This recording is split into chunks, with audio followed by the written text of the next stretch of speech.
sit just like this. Yeah. Hey everybody, we're back. Friday at 5 update. We got Scott Parrott in Pennsylvania today for the Great American Outdoor Show. Scott's looking forward to that. He's never been. He's excited to see what 10,000 people coming through the door a day looks like. Fun. But we wanted to take a quick moment since we're together. First, we're 13 days away from Foley, the kickoff of the 2026 Pro-Am season. Kind of feels in some ways like we just finished up in Coleman and we're ready to get started again. Other ways it feels like it's been a lifetime since we've seen people. So we're looking forward to the Hoyt Easton Pro-Am in Foley, Alabama in 13 days. Just a quick update on that. I told Scott a minute ago that he was going to have the practice range open on Tuesday. Yes, sir. He's agreed to that, so we know there are a lot of people that come down early. They want to get out of the snow and cold weather to come down and judge and shoot some foam. The weather looks great down there. Right now they're calling for mid-60s every day that we're there, and so we're going to knock on wood that the forecast stays that way and doesn't get cold like last year. But starting Tuesday morning, you can shoot the practice ranges. I've had some questions. Yes, we will have 2 practice ranges in Foley. Keep your fingers crossed we'll have the bags too, maybe. Maybe. I may have the bags up by Tuesday afternoon, hopefully. Yeah, Ken White will make you do it. But we'll have 2 3D practice ranges in Foley. We know in the past it has clogged up there, so last year we tried 2 practice ranges. That worked fantastic. Then on Thursday, the Pro-Am actually kicks off with the match bowstring team shoot at 1 o'clock in the afternoon. After the match bowstring team shoot, we are going to try to get people to hang around, hang out in the vendor village, because at 6 o'clock at the Foley Sports Complex, which is where the shoot down's held on Saturday evening, we're partnering with Gas Bowstrings, Keystone Cornhole, and Foley Sports and Tourism to run a cornhole event for the shooters. And anybody, really, vendors, anybody that's at the tournament can come play. We'll have a sign up link coming out from Scoreholio, which is an app that some people in the cornhole world use. They're getting that finalized. We're going to put that out probably Monday morning. So when that hits, we ask anybody that wants to participate to go ahead and sign up. We want to make sure that we have plenty of cornhole courts. Right now, we're planning on setting up 24 courts. Yep. And if we need to do more than that to accommodate everybody, we don't want everybody there super late. We will get those boards. So we ask that you sign up when that link comes out if you're going to play cornhole. Also taking place that Thursday night, or an option for people that Thursday night, is Moe's Barbecue, which is just around the corner. If you haven't been there, it's an awesome barbecue joint right in Foley there. It's about a mile down the road from the Sports Complex building. They're going to have a cash bar as well as an option to order food from the restaurant. So come over. Brought in, yep. Come over. You can hang out, play cornhole. Even if you don't like cornhole, we're going to have music, tables set up, have a few drinks, have something to eat, and we just wanted a way to bring the community together, give you a little more time to hang out as we kick off this 2026 season. So we're super excited about Foley. Hope to see everybody there. Yep. It is Friday at 5, so we have to transition to the Clarksville shoot because we are only a little over 3 weeks away from the registration site dropping. And so I wanted to go over just a few things of excitement that we haven't talked much about. I'm going to transition into Scott to tell you about the rules. And everything that we're saying will be on the site. So the registration site will be available for registration on March 1st. On there, you'll have a full list of the rules in print form. You'll have some other information on there, as well as the opportunity to sign up for either the fun style non-competition ranges or for the money classes. And just to recap, if you pay for the money classes, you still can shoot all of the non-competition ranges. Non-competition ranges, if you get a non-competition pass, you can shoot all of the ranges we have that are not for competition, participate in all the novelties, go to the expo, see the concert. And what I'm really excited to talk about, you also will be able to watch the shoot down. That's right.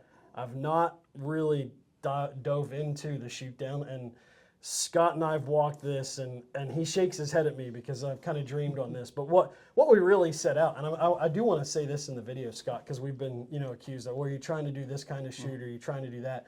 No, in my mind, you like the hunt style shoot. Yes, I love it. And you kind of rode that like, man, we need a hunt style shoot. I looked at it from, how do we structure a spectator sport? Because that's what archery's missing. You want non-endemics. You've got to have spectators. You have to have fans. They might like to shoot a bow, and they're fans of the competition side. They never want to compete themselves. That's how sports work. We don't need to make everybody compete. We just need to get them in. That's right.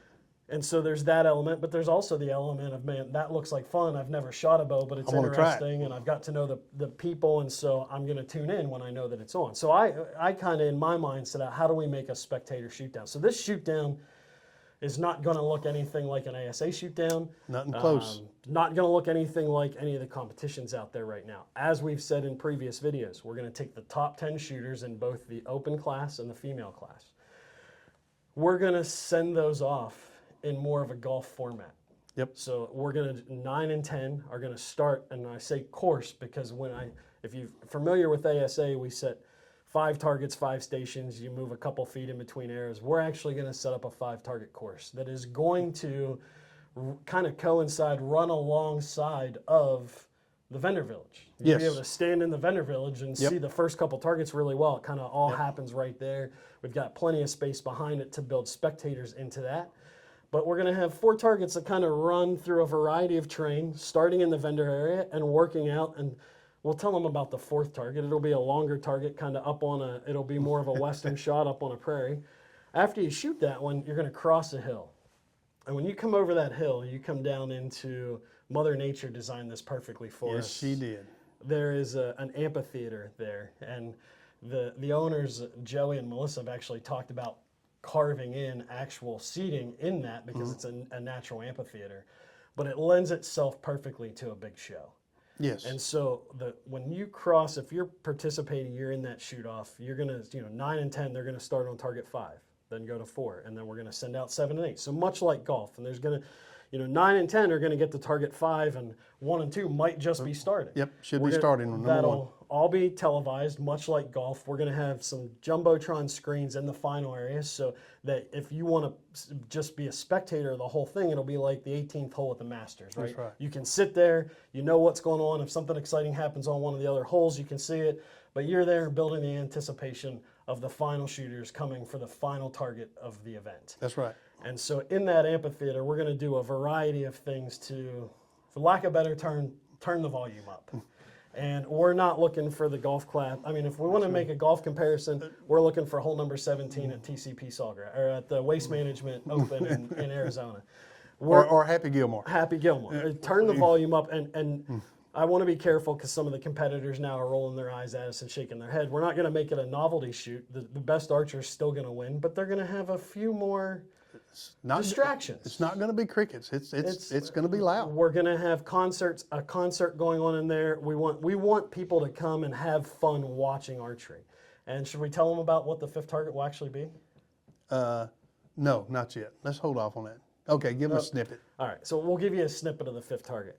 That when you come into that amphitheater, you're going to have to walk down through the crowds. You'll be able to see what shooters are shooting on the other targets. There's probably a 4 or 5 acre pond.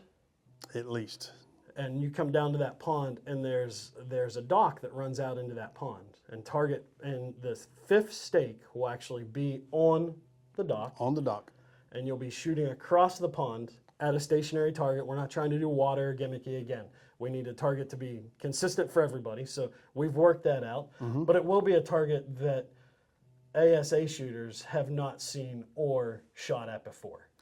Not that I know of, not in a competition. So again, the whole thing built up for maximum excitement, stories to be told, a place for spectators to go, running alongside the vendor area so that the vendors can get involved, they can see what's going on. Speaking of the vendor village, we've got quite a few exhibitors that want to come in and be part of the expo. They're talking about running different contests and giveaways and that kind of stuff. So the community is coming behind it to really have a festival feel. Yes. Where, archery's highest payout for the money classes, as long as archery like just fun to the max. And it's for everyone. And I made this statement earlier in one of the videos that I'd like to see someone 7 to 75. So he's out there with his grandfather, but that's what this has turned into. It is for everyone. And a lot of the sponsors are, a lot of giveaways, they're not just for competitors. Not sponsors. I'm not sponsors, correct. They're exhibitors. Exhibitors. We're going to get to sponsors at another point, which are not from industry. The exhibitors are actually doing things for your amateurs, for the individual who's coming there just to have a good time that weekend with his whole family, everyone from his 5-year-old to himself and his wife, they could win something. So this is a great atmosphere for everyone. Yeah. And so we'll continue to talk about that. We've got something exciting planned for a team shoot style event on Friday night. Plenty of novelty shoots. We'll talk more about that. We'll probably spend most of next week's video hitting that, and then if not, we'll be together in Foley and we can launch a couple things leading up to that registration deadline. Make sure everybody has all the information they need. A lot of questions have come out about the name, who's sponsoring it. I'm holding on to some of that as it's fun, and I'm excited. You know, I'm sworn to secrecy. the excitement that we've generated so far is I feel like just scratching the surface. So that's the festival in and of itself. Now, I know in some of the other videos we've had a lot of feedback on some of the rules and what are the rules, further clarification for the rules. I'm going to go on video saying I have nothing to do with the rules. You know, This is true. I have given Scott, this is the hunt shoot, and the fun side of it was his idea. He's run way more events than me. He has an idea of how and why he wants things to run a certain way, and I've said, hey, do it. And so, Scott, I'm going to turn it over to you. I know there's a couple rules you want to provide further clarification on. The one clarification, I've been getting a lot of phone calls about the clicks in the site. This is the deal. There should be no site there that will be legal with any click on a vertical, period. So if you have that site, and this has been told to me by several individuals who called me, they said that I can take the click out of it. Can't do that. The site has to be manufacturer specs. If the site you purchased has a click in it, you can't go in and take something out of it to take away the click. That's not how it works. We want everybody to come and have a good time, but we have rules, and that's just the rules we're going to follow. So with that being said, the sites, no clicks, no vertical clicks at all on the sites. The next thing I want to bring up, I've had a change of heart, not because of any particular reason, but I've spoken with a lot of amateur shooters that I know that are coming, and a lot of pro shooters that I know that are coming, and just a lot of people in general. We came out and said scoring was going to be inside out. I changed my mind. Scoring will be done the standard ASA scoring. All rings will be scored exactly the way we score ASA. So if you don't shoot Including ASA, upper 12. no. I was supposed to say, you gotta let me finish. You gotta let me finish. If you shoot in our events, you know if you just cut the outside line, if you break that line, if you touch that line, you get the higher score. That's the way we're going. The only thing that's going to stay and remain the same is no upper 12s. There will be no upper 12s. Lower 12s only. 14s in play on every target. But the line is not inside out anymore. We're going to go back to our original ASA scoring system where you're touching the outside of the line, you're just barely breaking that line, you get the higher score. We're going to run with that, not inside out. No upper 12s. So that's where we're at right now on that, and that all of that will be finalized out and will be on the website March 1st along with the rest of the rules. And that is on its way to the web developer. So As we speak. Will not change again. Scott, I want to talk just for a moment because Yep. I think there's an opportunity for us to capture the heart of what we're trying to do with this event. And so even with Inside Out, and you went with that, you were trying to make it as simple as possible. That was the initial it's in or rule, it's yes. out. And there's, Yes. you know, you didn't have the negotiations or well, what about this little undefined area Yes. down here? And we were trying to make it as simple as possible for anybody to come and participate, Yeah. where they could walk up and like, it's in, it's out. That's right. And with the sites and everything else, you know, and I'm going to say my piece on the sites.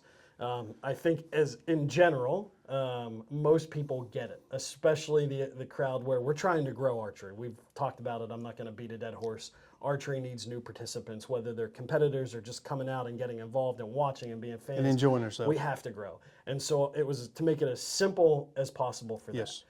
I think they get it. You know, we're not hearing any pushback there. I think where some of these questions are coming from is the competitive side. And to be honest, I'm not, in this style shoot, we're not really interested in trying to define exactly how you can get the biggest competitive advantage. We're trying to make it where Anybody can come, grab their hunting bow. And the reality is there may be a few people that use a vertical click, micro adjust sight hunting, but it's relatively small. And there is a distinct advantage knowing how they use that. So we want this to be fun for everybody. We want the rules to be as simple as possible, and that's where Scott's kind of heart was in the Inside Out. Just make it as simple as possible. But he had heard some very convincing conversations. Yes. That was why it would be better for everybody. That's so right. Yes. I agree. We'll make a 180 on that and say, okay, the feedback's been good. It's positive. We can make a change there, and it'll be better for everybody. Yeah, and I really do believe it will. A couple of guys had surprisingly, one of the guys was an amateur shooter, shoots locally around my shop, and we were in a conversation about it in the shop, and he brought up a couple of points, and I was like, wow, I expect to get that from the guys that we deal with at ASA on a monthly basis at the national events, but hearing this guy say this, and it made me think, well, then if he's picking up on this as an amateur and he's coming, all he does is shoot his bow in his backyard, and he's picking up on this, then I would think that would reflect on everyone. So I did change my mind on that, and I think it's going to be the best. Yeah. And that's really, we want a fun event that's easy for everybody, remove as many barriers of entry as possible. Yes. And that you're going to have, whether you feel like you're one of the best archers in the world, or you feel like you just getting started and want to see what this is all about, maybe scratch an itch of attending an archery event, everybody's going to have a blast. Yes. I do have one other role question, because I've been asked multiple times. I was actually told about it multiple times at the Lancaster Classic by one particular individual that I won't go into descriptive words for, but we'll just say it, Tim Gillingham. He's really pushing for people to shoot with quivers on. Okay. What do you think about that? Let's go ahead and clarify this up. Tim, no. And I'm cutting up, and I'm having a good time with Tim, because Tim is a really great guy, and Tim had brought it up, and he actually, in a conversation with me, he had a very valid point about the quiver being on there. The thing is we want it to be as simple as it can be. There are so many shooters out there that I know personally that they don't hunt with a quiver on their bow. They just don't, and a lot of guys are going to be at this style shoot. It's here, it's everywhere. They're going to have the belt quivers on with the arrows in the quiver, and that's okay. If they want to leave the quiver on, leave it on. Don't take it off because we said, we're not making it a rule that you have to have it on. You can leave it on. That's fine. Shoot it the way you want to shoot it, but you do not have to have the quiver on. And so, if Tim calls you, tell him that. No, I'm just kidding, Tim. One thing Tim is never short on is ideas. We do have clarification that was provided to us from the SOS system. Yes. We're going to have pictures of that we post, how it can be mounted directly from the company themselves. Braden Gillentine, a lot of people know him as one of the most decorated world archery shooters of all times. Yep. He currently works with them. He took a time to write up a rule. He even gave us pictures of what's acceptable and what's not. So it's coming directly from the company. Should bring up a lot. That should bring clarification not only to this shoot in Clarksville, but to ASA, because we have a lot of questions at the ASA Pro-Am about it. So, and just a recap, if you've made it this far, nothing that we've talked about in roles now applies to the Pro-Am. This is for Clarksville. I think there was a little confusion on one of the last videos, like we're 3 weeks away from the event and they're changing the rules. No, this is strictly for the hunt shoot.